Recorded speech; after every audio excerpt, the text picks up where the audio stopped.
মেজাচ্ছে এত মানুষের সঙ্গে অবিচার করতে পারবো না। উৎসব নিয়ে মমতার পাশেই দেব। প্রকাশ্যে দেব অভিনীত ছবি টেক্কার ঝলক। শুক্রবার একটি অনুষ্ঠানে উপস্থিত হয়ে আরজিকর আবহের ছবি মুক্তি প্রসঙ্গে অভিনেতা বলেন প্রতিবাদের পক্ষে তিনি। একই সঙ্গে তার প্রশ্ন, সারা বছর যে মানুষগুলো উৎসবের দিনগুলোই উপার্জনের জন্য তাকিয়ে থাকে তাদের কি হবে?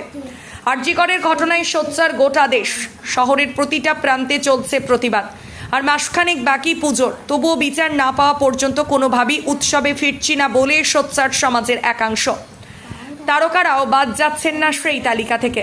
সাংসদ অভিনেতা দেবের কি মত এই বিষয়ে? প্রসঙ্গত চলতি পুজোয় মুক্তি পাচ্ছে সৃজিত মুখোপাধ্যায় পরিচালিত দেবের টেক্কা। শুক্রবার ছবির টিজার মুক্তিতে উৎসবে ফেরা নিয়ে কি বললেন অভিনেতা?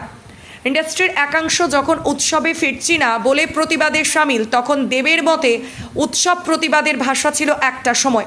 এটা শুধুমাত্র সেলিব্রেশন নয়, সব ভাষা ধর্ম নির্বিশেষে মানুষকে এক ছাতার নিচে নিয়ে আসাটাই হলো উৎসব।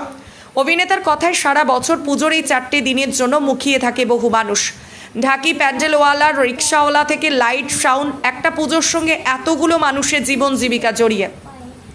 দেব বলেন, আমি উৎসবে ফিরছি না বলা মানে সিনেমার সঙ্গে যুক্ত বহু মানুষের সঙ্গে অবিচার করা। সেটা পারবো না। এই 5 দিনের উপার্জন দিয়ে অনেকেই 5 মাস সংসার চালায়।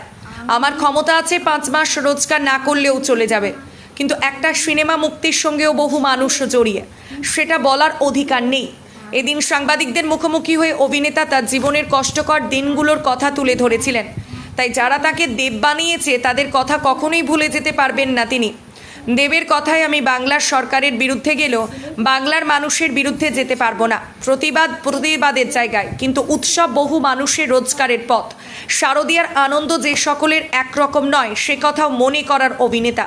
তার কথায় অনেক মানুষ 2 টাকা বেশি উপার্জনের জন্যই কয়টা দিন প্রাণপাত করে খাটে। তাই তিনি বলেন, একটা জাস্টিস পাওয়ার জন্য অসংখ্য মানুষের সঙ্গে আমরা ইনজাস্টিস করতে চলেছি। এত মানুষের পেটে লাথি মারতে পারবো না। টেক্কা না চললে আমার থেকে যত না ক্ষতি হবে, অনেক মানুষের জীবন সমস্যায় পড়বে। একই সঙ্গে দেশের বিচার ব্যবস্থা আরও করা হওয়া উচিত বলে মনে করেন দেব। তার কথায়, আমি কোনোভাবেই সরকারের সাপোর্ট করছি না, তবে নবান্ন ঘেরাও না করে এই লড়াইটা সারা দেশের সমস্ত মেয়ের জন্য করা হোক। অভিনেতা বলেন, এমন শাস্তি দিতে হবে যাতে মহিলাদের দিকে খারাপভাবে তাকাতেই ভয় হয়।